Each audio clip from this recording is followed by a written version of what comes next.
Sir మనకు తెలుసు మద్యం తాగి బండి నడపకూడదు, మద్యం తాగి గేమ్స్ ఆడకూడదు, మద్యం తాగి ఆపరేషన్స్ చేయకూడదు. కానీ మద్యం తాగి ఓటు ఎందుకు వేస్తున్నారు?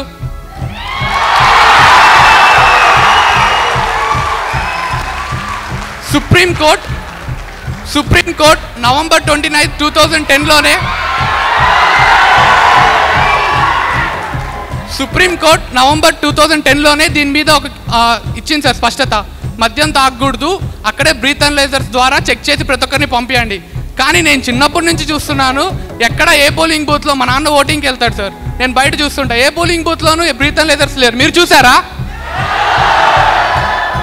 ఇక్కడ వేసేది 5% ఆల్కహాలిక్ సార్, కానీ ఆ 5% కెన్ చేంజ్ ద కాన్స్టిట్యూషన్.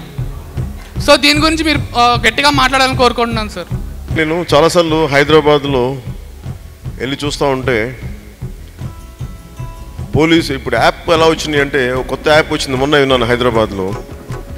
ఆ యాప్లో అంట మన పోలీసులు ఎక్కడున్నారో కూడా తెలుస్తుంది. ఎందుకంటే మనకి డ్రంక్ అండ్ డ్రైవింగ్ టెస్టుల కోసం ఉంటే వేరే దారికి వెళ్ళొచ్చు అని చెప్పేసి కొంతమంది ఎదురు చూశారు. సో అక్కడ పోలీసులు ఉన్నారు, మీరు అటు నుంచి అటు వెళ్ళిపోండి, అడ్డదారులు కూడా వెళ్ళిపోండి అని చెప్పి ఉన్నాయి. ఒకసారి నిజంగా ఇప్పుడు మీరు చెప్తుంటే నేను చాలా ఆశ్చర్యంగా విన్నాను. నేను ఈ నాకు ఆలోచన తట్టలేదంటానికి ఎంత మంచి ఆలోచన అంటే, డ్రంక్ అండ్ డ్రైవింగ్ దేనికి మనం ఎందుకు బ్యాన్ చేస్తాం? నువ్వు ఎడాపెడగా నడిపేసి చాలామంది ప్రాణాలకి నువ్వు ప్రాణాలు పోయే పరిస్థితిలో డ్రైవింగ్ చేస్తే కుటుంబాలు ఎగిరిపోతాయన్న భయంతో కదా. మరి అలాంటిది దేశాన్ని నడిపే ఎన్నికల వ్యవస్థకి, దేశాన్ని ఎవరు ఎన్నుకోవాలని చెప్పి ఎన్నికలకి మన ఓటు కోసం నువ్వు తాగించేసి పంపిస్తుంటే ఖచ్చితంగా అక్కడ కూడా బ్రీదింగ్ టెస్ట్ ఉండాలి. అది నేను కోరుకుంటున్నాను, నిజంగా కోరుకుంటున్నాను.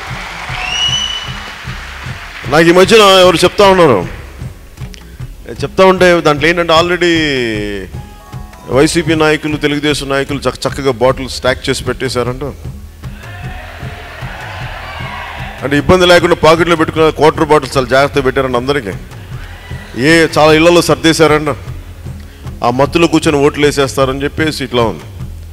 అలాగే మన తెలంగాణ ఎన్నికల్లో ఎంత అందంగా ఉందంటే, ఒక ఏదో స్లిప్ మన పార్టీ ఫ్యాంప్లెట్ ఇచ్చి మీరు మాకు ఓటు వేయండి, ఇది మా మేనిఫెస్టో అని చెప్పి దాని వెనకాల చిన్న స్లిప్ ఉంటుందండి.